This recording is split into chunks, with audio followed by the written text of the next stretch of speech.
Chers amis, parfois en politique internationale, on dirait que certains ne veulent pas seulement des alliés. Ils veulent aussi des alliés qui disent toujours oui. Et justement, une information révélée par les Reuters montre à quel point les tensions montent entre Washington et certains partenaires européens. Écoutez, c'est très important. Selon cette révélation, publiée le 24 avril 2026, un courriel interne du Pentagone évoque une idée choc: suspendre l'espace de l'OTAN, ou plus précisément du cadre de l'Alliance, parce que Madrid refuse de soutenir pleinement la guerre américaine contre l'Iran. Ah bon? Il faut tout de suite préciser une chose importante. Ce n'est pas une décision officielle, ce n'est pas encore une mesure appliquée. Pour l'instant, on parle d'une option envisagée sur le plan interne par des responsables américains. Et Reuters rappelle aussi que l'OTAN ne prévoit pas de mécanisme clair pour suspendre un membre. Donc, pour le moment, on est dans le registre de la pression politique, pas dans celui d'une exclusion déjà actée. Pourquoi l'Espagne est-elle dans le viseur américain?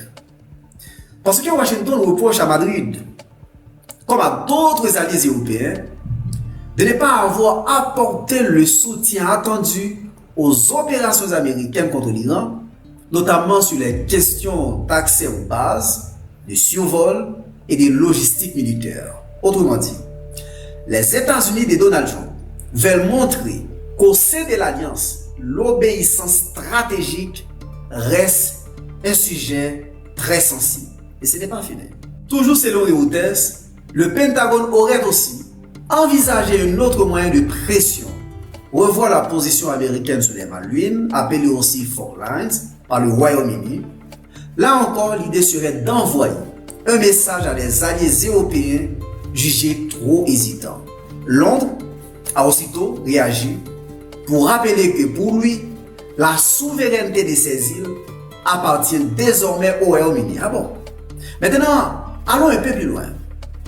Cette affaire montre une chose très importante. Écoutez, la guerre contre l'Iran ne crée pas seulement des tensions au Moyen-Orient. Elle crée aussi des fractures à l'intérieur même du camp occidental. Parce qu'en réalité, tout le monde n'a pas la même lecture de cette guerre. Tous les alliés de Washington ne veulent pas suivre automatiquement. Et quand certains refusent, la réponse américaine peut prendre la forme d'une pression diplomatique, d'une pression militaire et même d'une pression symbolique. C'est là qu'il faut être critique, chers amis. Si une alliance commence à fonctionner, non plus sur la concertation, mais sur la menace, contre ceux qui résistent, alors cela pose une vraie question. Est-ce encore un partenariat entre alliés ou de plus en plus un rapport de force? L'Espagne, dans ce contexte, devient un cas test. Si, écoutez, Madrid tient sa ligne, cela peut encourager d'autres pays à défendre plus ouvertement leurs propositions. Mais si la pression américaine fonctionne, cela enverrait catégoriquement un message clair à tous les autres. Dans les moments de crise, l'autonomie a un prix. En résumé, Reuters n'a pas révélé une suspension déjà décidée de l'Espagne. Reuters a révélé qu'au Pentagone, cette idée a été bien évoquée comme moyen de pression dans le contexte de la guerre contre l'Iran. Et derrière cette affaire, on voit surtout une vérité plus profonde. La crise iranienne, chers amis, secoue aussi l'unité de l'OTAN. À très bientôt pour une nouvelle chronique géopolitique avec Christine. Ciao, ciao, ciao, je vous aime. Africa, oh my God.